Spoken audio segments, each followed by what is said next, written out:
Hello everyone. Today we're going to solve another cylindrical component example. That will be our example 2.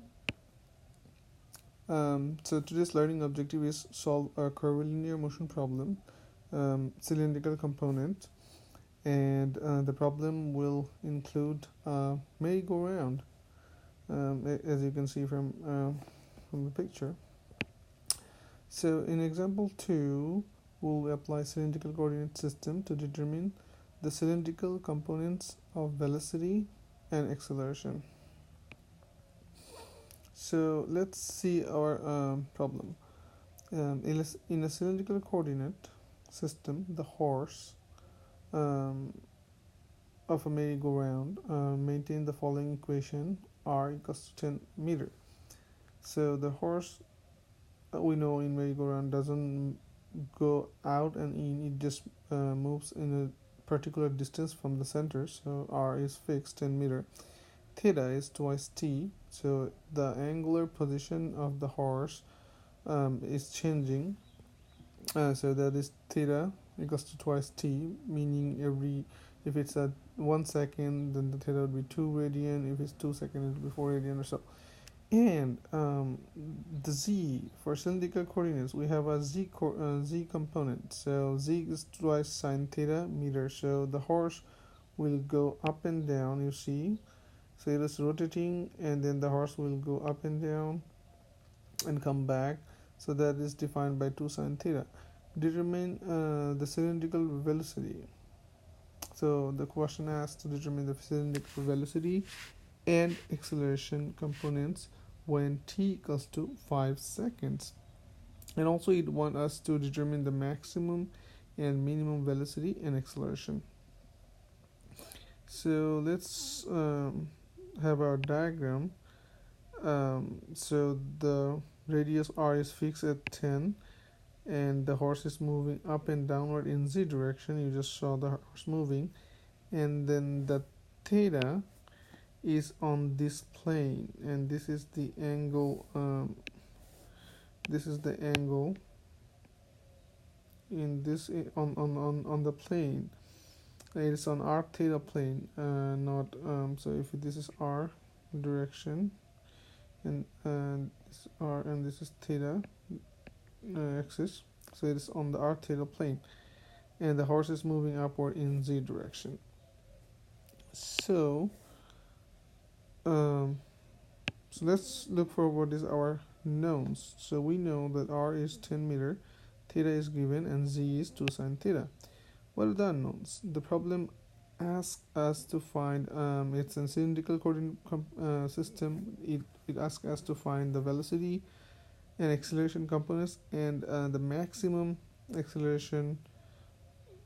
It doesn't have to be a time, it is maximum at any point. What is the maximum and minimum acceleration and velocity?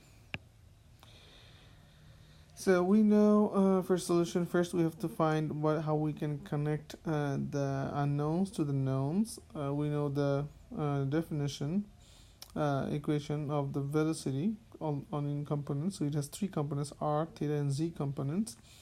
Now we have the acceleration equation.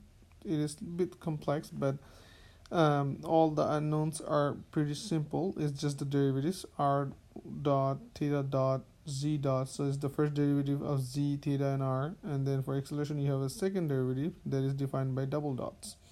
So let's find the derivatives. Finding derivatives is easy. R dot is found by taking derivative of r equals to 10. That gives you 0. Theta derivatives are found taking the derivative of theta equals to twice t with respect to time. So remember, all these derivatives are respect to time. Now for z is different. You see the z is given 2 sine theta, so the theta is the variable. So if we take derivative of z with respect to t, here t, then for z from trig we know 2 remains the same, and sine theta gives us cos theta.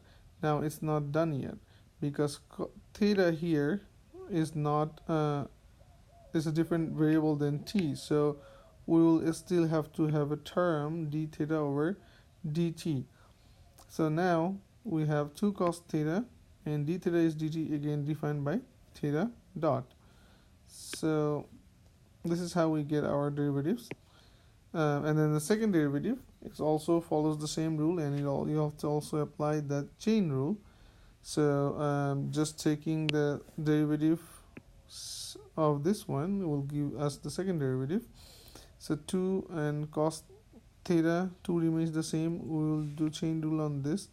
Cos theta gives you sin theta, and again theta from theta, which is not the variable of t, it gives another theta prime, and then this part remains unchanged for the first part.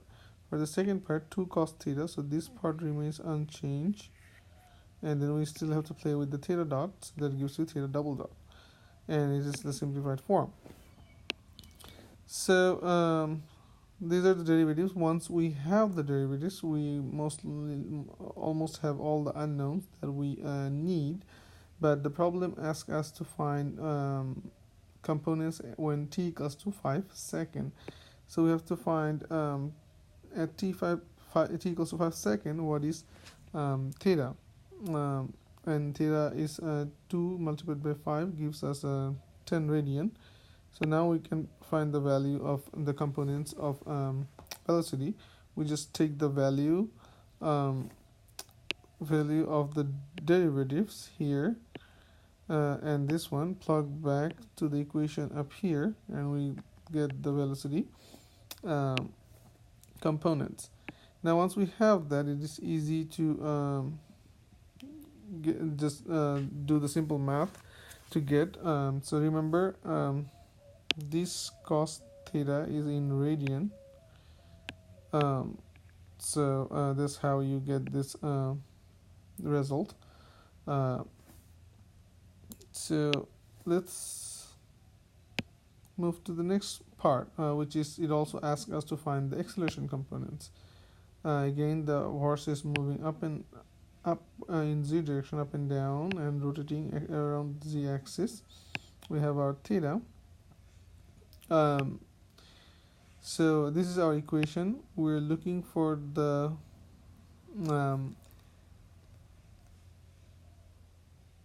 we're looking for the acceleration components. So we plug all those values here. We just expand it, we put the second derivative of z double dot here, so it becomes that, and then the remaining part remains the same. So we'll just use insert the values from previous slide. When we put the value and do our simple math, we got acceleration is negative 40 in r direction and 4.35 in z direction, and then there is no theta component. So once we have that, in the similar way, acceleration and velocity, now we want to know what is the maximum and minimum velocity and acceleration at any point when it's rotating in circular around the x-axis, around z-axis.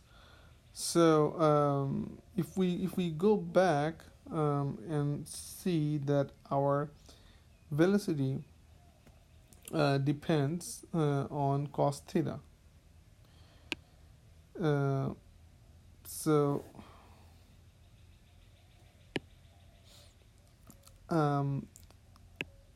we know that cos theta is maximum when cos theta is 0, that is 1, and the minimum when cos 90 degree, it is 0. So thing to notice is that we're using degree, not radian. So the Vmax can be found just plugging the cos theta equals to 0, because that will give us 1 maximum, and we can find the Vmax by that, which is 20.4. We can also find the V minimum in the same way, just plugging cos 90 degree, which is gives us 0, cos 90 0, so it will give us minimum value of velocity, and which is 20 meter per second. Now, one thing to remember is that here I have used degree. You can, if you want, if you'd like, you can also use it in radian format. So we know 180 degree equals to pi radian. So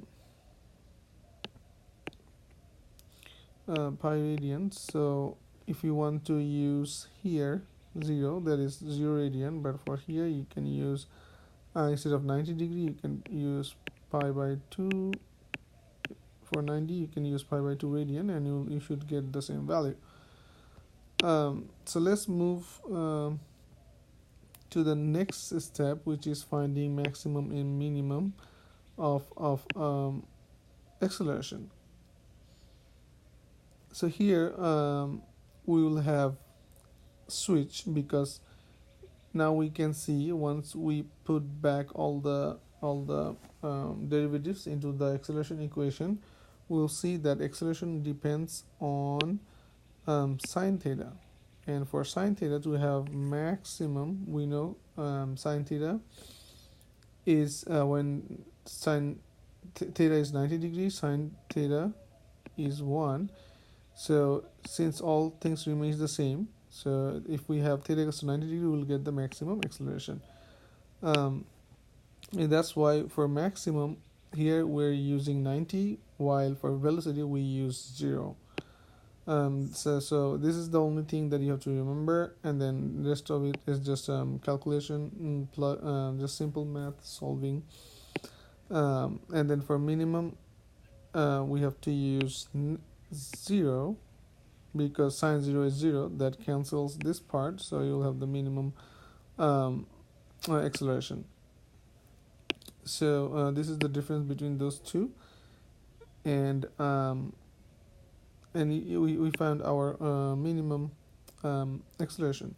So in next problem we will solve another example on cylindrical coordinates, and that will include sprinklers.